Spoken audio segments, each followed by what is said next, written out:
স্বামী বিবেকানন্দ যে কত বড় মহাপ্রাণ ছিলেন বিভিন্ন ঘটনার মাধ্যমে আমরা সেটা জানতে পারি। এই রকমই 3টি গল্প আজ আমরা বলবো। বিদেশ থেকে ফেরবার পরে অসুখে বিসুখে স্বামীজির শরীর খুবই দুর্বল হয়ে পড়েছিল। ডাক্তারদের নির্দেশে স্বাস্থ্য উদ্ধারের জন্য তিনি গেলেন দার্জিলিংয়ে কিছুদিন থাকবার পর স্বামীজি খবর পেলেন কলকাতায় প্লেগ দেখা দিয়েছে। এর আগেই স্বামীজি প্লেগের আশঙ্কায় উদ্বিগ্ন হয়ে উঠেছিলেন। দার্জিলিং থেকে ম্যাকলাউডকে লেখা একটা চিঠিতে স্বামীজির সেই সময়কার মনোভাব জানা যায়। স্বামীজি 29 এপ্রিল 1898 সালে তাকে লিখছেন, আমি যে শহরে জন্মেছি সেখানে যদি প্লেগ এসে পড়ে তবে আমি তার প্রতিকার কল্পে আত্মোৎসর্গ করব বলেই ঠিক করেছি। আর জগতে যত জ্যোতিষ্ক আজ পর্যন্ত আলো দিয়েছে তাদের উদ্দেশ্যে আহুতি দেওয়ার থেকে এই উপায়টাই আমার নির্বাণ লাভের প্রকৃষ্টতম উপায়। যখন খবর এলো কলকাতায় সত্যি সত্যি প্লেগ দেখা দিয়েছে এবং তা ক্রমশ মহামারীর আকার নেওয়ার সম্ভাবনা, স্বামীজি একটুও দেরি না করে কলকাতায় চলে এলেন। এসে দেখলেন প্লেগে যত না মানুষের মৃত্যু হয়েছে তার থেকে বেশি দেখা দিয়েছে মানুষের মধ্যে আতঙ্ক। দলে দলে মানুষ প্রাণের ভয়ে কলকাতা ছেড়ে চলে যাচ্ছে। মানুষের মনে সাহস দেবার জন্য স্বামীজি জনসাধারণের মধ্যে ঘোষণাপত্র বিলি করে জানালেন রামকৃষ্ণ মিশন তাদের পাশে আছে, তাদের সেবায় মিশন অকুণ্ঠিত চিত্তে অর্থ এবং সামর্থ্য নিয়োগ করবে। এছাড়াও স্বামীজি স্থির করলেন জায়গায় জায়গায় প্লেগ আক্রান্তদের জন্য সেবা কেন্দ্র স্থাপন করবেন। কিন্তু তার জন্য তো অনেক টাকার প্রয়োজন, কোথা থেকে আসবে টাকা? একজন গুরু ভাই এই প্রশ্ন করলেন। স্বামীজি তৎক্ষণাৎ উত্তর দিলেন, কেন? দরকার হলে নতুন মঠে জমি জায়গা সব বিক্রি করে দেবো। আমরা ফকির মুষ্টি ভিক্ষা করে গাছতলায় শুয়ে দিন কাটতে পারি। যদি জায়গা জমি বিক্রি করে হাজার হাজার লোকের প্রাণ বাঁচাতে না পারা যায় তাহলে কিসের জমি?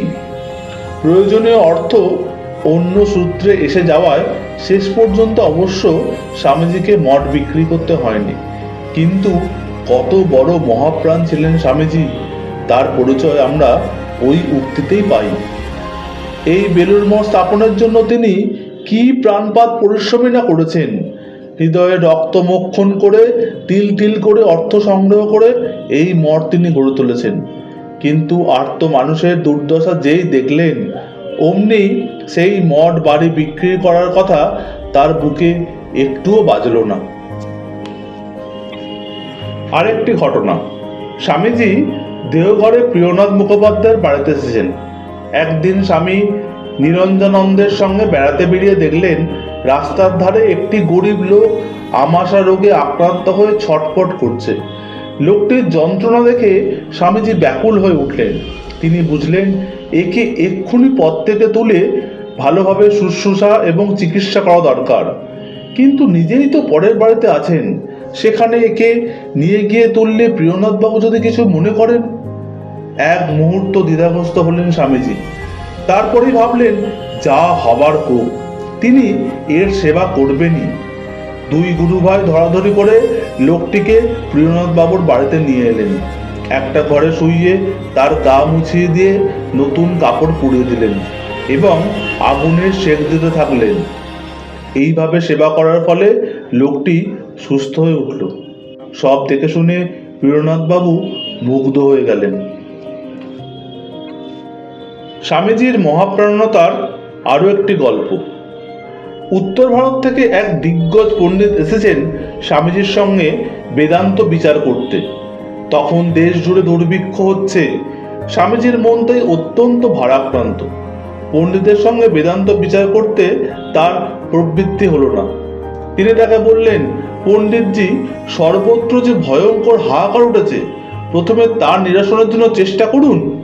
এক মুঠো অন্নের জন্য আপনার দেশবাসী যে হৃদয় বিদারক আর্তনাদ করছে তার প্রতিকারের চেষ্টা করুন। তারপর আমার সঙ্গে বেদান্ত বিচার করতে আসবেন। হাজার হাজার লোক অনাহারে মরছে, তাদের রক্ষা করার জন্য নিজের সর্বস্ব উৎসর্গ করা, এই হলো বেদান্ত ধর্মের সারমর্ম।